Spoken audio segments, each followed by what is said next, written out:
All right, here's some writer's advice for you today because the thing about writing is that no one likes to talk about this very specific thing. The tension between writing what burns inside you and writing what sells. Because we think as writers, well, we want to make some money, right? But do you have to sell your soul? Hmm, Today is about balancing artistic integrity and commercial success as a writer. All right. So, first, let's kill the selling out myth right off the top. All right. The idea that you must choose between artistic integrity and commercial success is a false dichotomy. The best writing, the kind that lasts, often comes from writers who translate their unique vision into something readers can connect with emotionally. When they break the rules to fit their voice instead of compromising for sales. Think of George Orwell's deeply personal political convictions becoming Animal Farm, or Margaret Atwood's feminist concerns transforming into The Handmaid's Tale. This is the thing. You do not have to change what you care about to make money.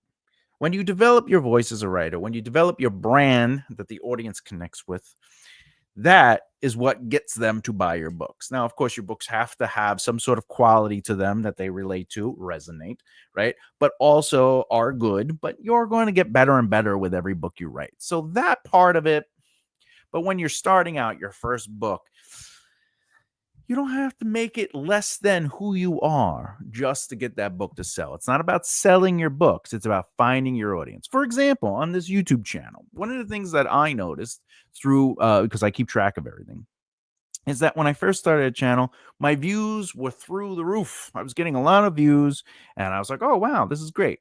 What I have noted, but my watch time was lower, my retention time was lower. I've only been doing this for less than 2 years. Well, actually, at this point, I'm doing pretty good. I'm in my third year. So what happened though was my viewership, like the views I get per month, went down, but my watch time went way up. And the reason this is happening is because now I'm finding my audience, and they are consistently watching for longer periods because they are interested in the videos themselves. So when you find your readership, they are going to consistently buy your books, right? And it's the same thing with a band. You ever listen to a band, and every new album, like I'm a Dream Theater fan, every new album was always the same, especially back in the early 2000s. Like, oh, this is so different. This isn't Dream Theater. And then literally like a month or two later, everyone's like, this is the best Dream Theater album ever. I'm so glad they tried something new, right? Because we support the fanship supports the artist, and they find something that they can relate with. They put time into it, and that's the thing. When you find your audience, there's actually a theory, and I recommend you look it up on the Google. It's basically called the first 1,000 fans, right? If you could create 1,000 fans, right, you're doing very well, because those 1,000 fans, whatever they buy, if they buy one book each, and you make $4 a book, that's $4,000. If they buy one piece of merchandise each, and let's say you get $10 for shirts, that's $10,000. So your goal isn't to get a million people to buy your book and then only say 1% of them like it. It's really about finding people who will consistently support you because they support you, your brand, the things you stand for, the book. So compromising your voice, your intentions, your integrity for sales will destroy your longevity in the long run. So it's always about being your authentic self. It's always about talking about the things that are truthful to you. It's about saying something, not only in your books, but how you present yourself in interviews and how you present yourself through social media. And I'm not saying, when I say that, I'm not saying alter who you are to be perceived a certain way. I'm saying be your truest self. Stand up for the things you believe in. Speak your mind. Stand on your convictions. Now, there's also a thing called being polite. Obviously, if somebody's wrong, don't be like, you're right, because Are you truly that person? Are you truly somebody who's hurtful, hateful, and disagreeing all the time? And right, you don't want to be that. So you gotta represent your authentic self and your truth. All right. With that said, you gotta know your non-negotiables. Oh yeah. Now, before you can balance anything, you need to know what matters most to you. Take a moment and really think about it. What elements of your writing or your personality or your brand feel as essential as breathing? These are things that you need. These are things that represent the truth of you, the things that without them you feel less than. Maybe it's your unique narrative voice. Maybe it's certain themes you keep returning to, or maybe it's the way you look at the world, or maybe it's a particular story element that you are passionate about. It could be any one of these. It could be all of them. It could be some of them. It could be even way beyond this list. This is only 4 examples of things that could be what are important to you. But these aren't restrictions. They're your strengths, right? They're what makes your writing yours, your unique narrative voice, the themes you keep returning to, the way you look at the world, and of course, the particular story elements that you are passionate about. Knowing your non-negotiable means understanding the core of what you want to say and how you want to say it. They act as your compass, your moral compass in some sense, guiding you when outside influences or market pressures threaten to pull you off course. Because you don't want to get pulled off course. Writing is about you truly saying something, having something to say, and being able to let your stories be a vessel for that passionate need to tell your stories. Remember, there are only so many stories a person can tell, but it's how you present that story, the lens in which that story unfolds, that is uniquely you. And if it's important to you, it's important for you to keep. And by clearly defining these elements, you can confidently make decisions about where to adapt and where to hold firm, ensuring that your work remains authentically yours while still having the potential to connect with readers on a deeper level. So, once you understand what's truly important to you that defines who you are, it'll let you know when to adapt or when to stick and hold firm.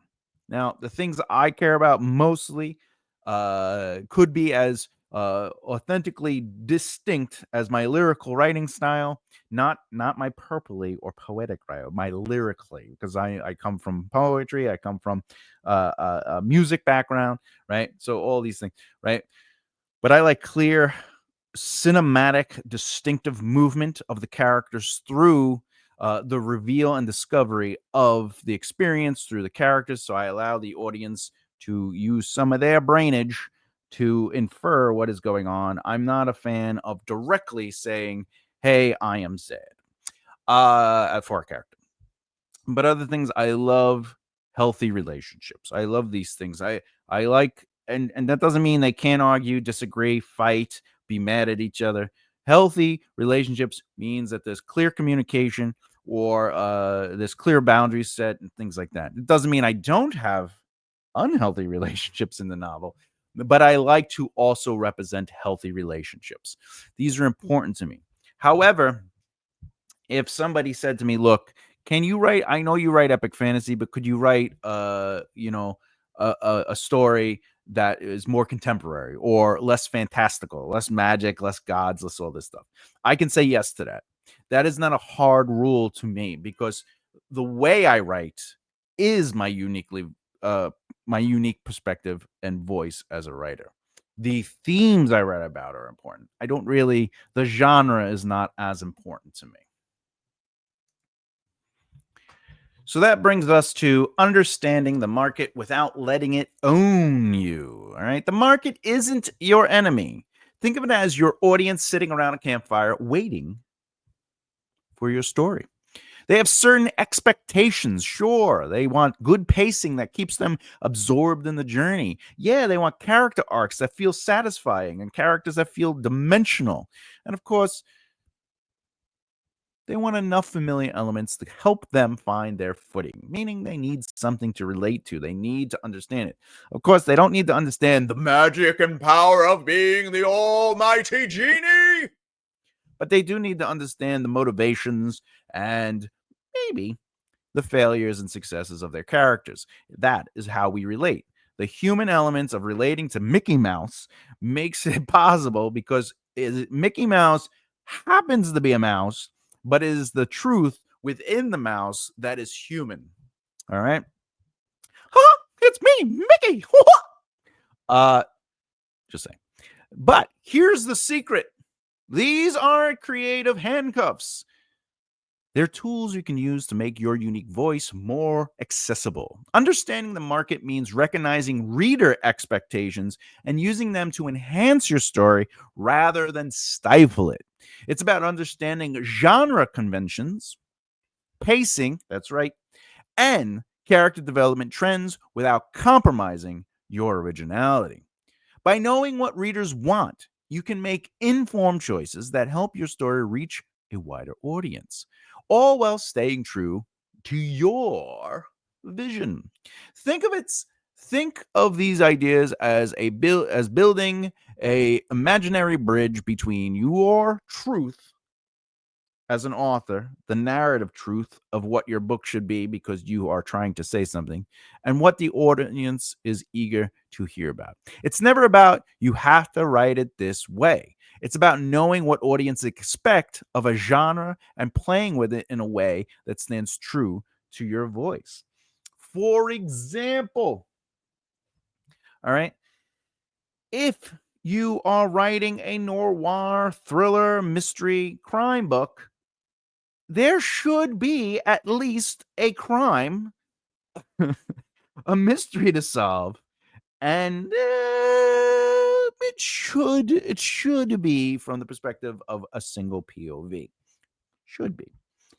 That doesn't mean you can't play with those things, but a crime novel needs a crime. A thriller needs a thriller. A mystery needs a mystery.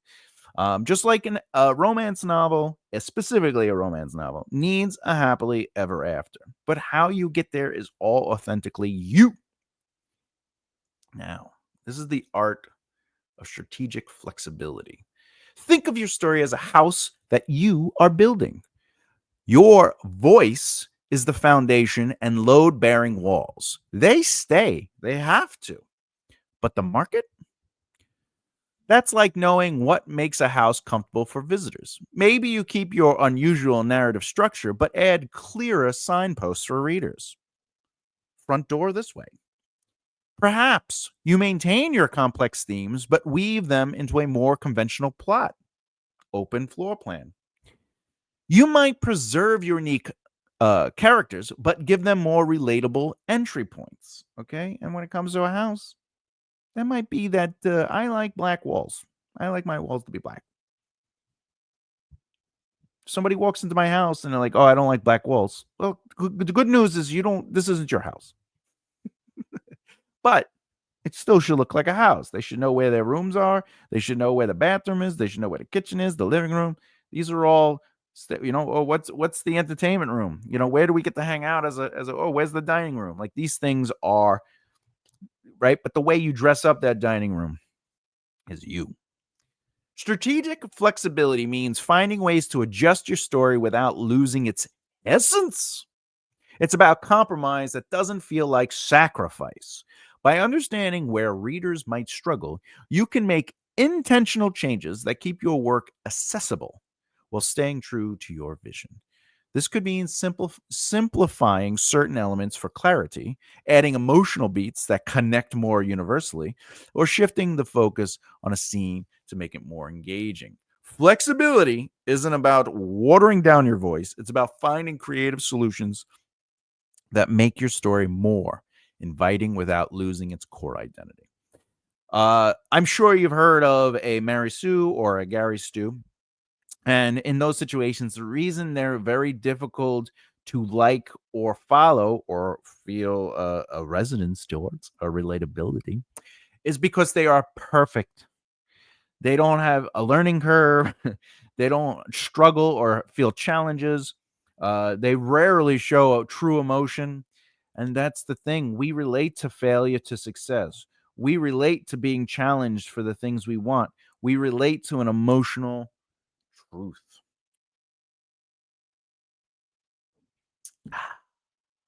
But you do need to know when to bend and when to stand firm.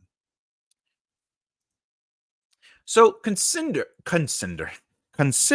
bending when the change makes your story more accessible without altering its heart or its truth. Consider bending when you can see how the adaptation might actually strengthen your vision. Consider bending when the modification feels like translation rather than transformation. Remember, clarity is understanding. That doesn't mean exposition. Exposition is important and informs, but some exposition is not clear.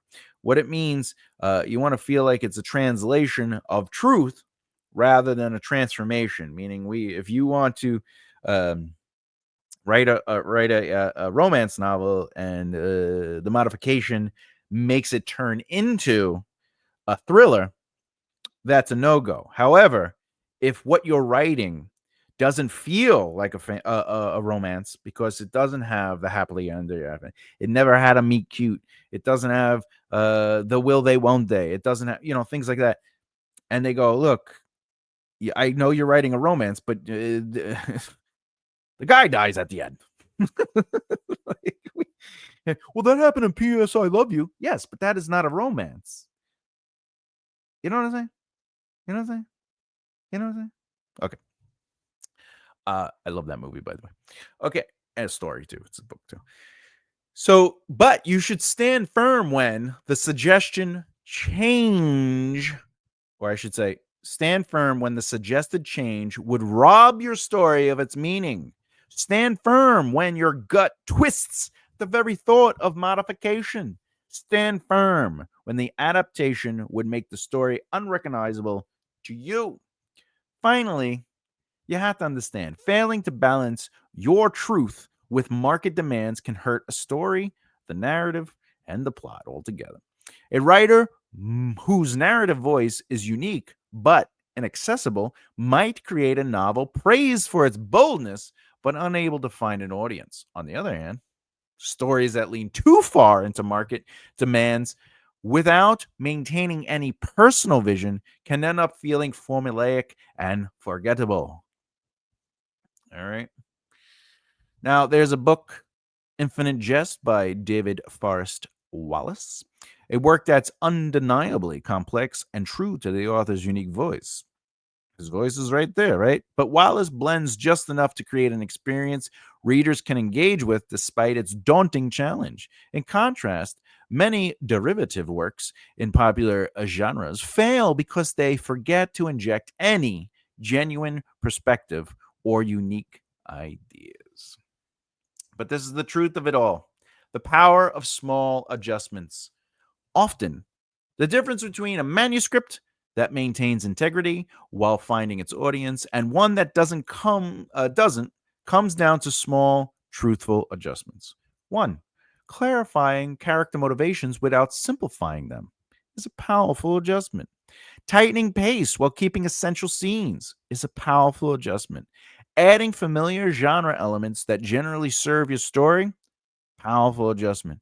Finding more accessible ways to express complex ideas, powerful adjustment. Now, if you consider the novel, not the movie, but the novel Cloud Atlas by David Mitchell, its original structure is highly complex with multiple timelines and overlapping storylines. To make it more reader friendly without losing depth, Mitchell decided to use distinct narrative voices and clear transitions between timelines, allowing readers to follow along more easily. It's about clarity. And finally, remember this above all: your unique perspective is indeed an asset, not a liability.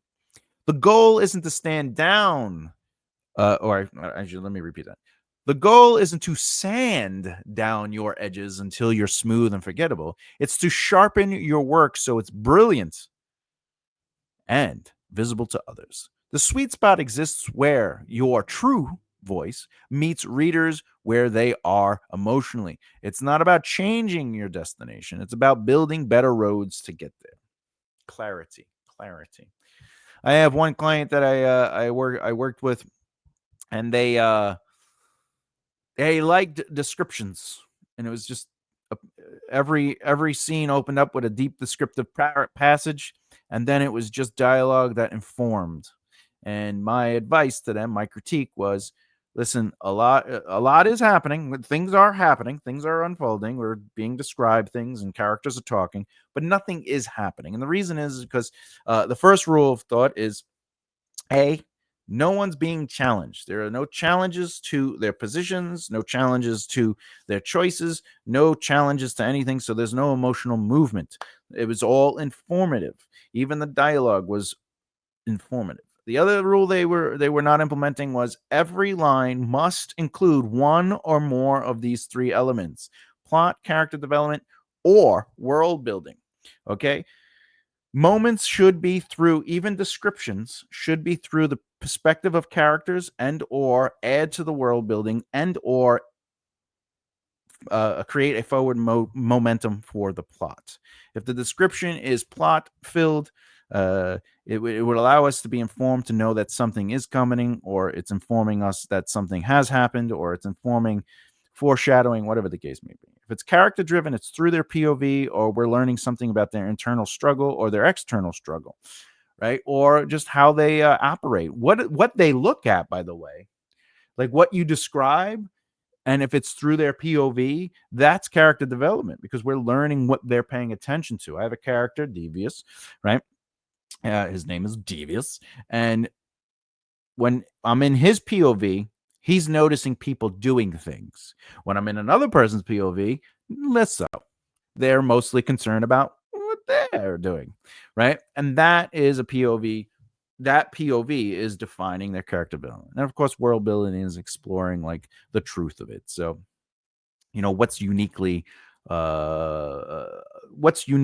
world, like if there's magic, if we're talking about magic or showing magic, I prefer showing magic.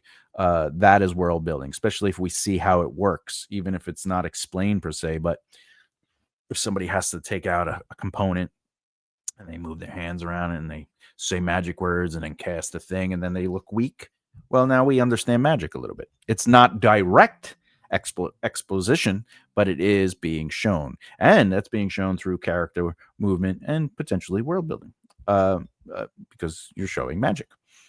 So what I'm saying here, why am I saying all this? Because that client, their unique voice had very strong descriptive elements. And my advice to them was simply put this through plot, character, or world building. That is it. If you do that, it will enhance the moments more. And if it is true character development, you should be pushing back and challenging their positions, their choices, etc. And if you do that, then how do they react to it, and how do you get them through these moments? And that creates the emotional resonance. I was not saying change the way you write per se, not the words you choose, but they were missing elements that make story. They had plenty of plot, but a narrative is made of a plot and story. Plot is what needs to happen no matter what, and story is how it unfolds emotionally through the character's experiences and choices. With that said, final thoughts. Writing that lasts, that really matters, comes from a place of truth, but truth needs technique to be heard. Your job isn't to choose between being true to yourself and reaching readers. I'll repeat that. Your job isn't to choose between being true to yourself and reaching readers. It's to find the ways your truth can be best reached. Okay? And allow people to find you who need to hear that voice. Don't think of market constrictions as compromises. Think of them as crafts. Like a sculptor learning to work with the grain of the wood rather than against it. You're learning to shape your vision in ways that help it reach more people while keeping its essence intact. Your voice matters, your vision matters, and yes, your readers matter too. The art lies in honing all three and creating a solid and healthy balance. Next video in this series, we are going to talk about cultivating a resilience, mental health strategies for writers. Okay. Question. What's one unique element in your writing that you absolutely refuse to change? And what's one area where you're willing to be flexible? Let me know in the comments below. Hey, I had a lot of fun. If you liked what you saw today and you just haven't done so already, please subscribe and hit the bell icon so you don't miss out. I'd really appreciate it. And the thumbs up always helps the video. With that said, you know what we say here. You got to keep developing the right mindset. I'll see you next time. Bye.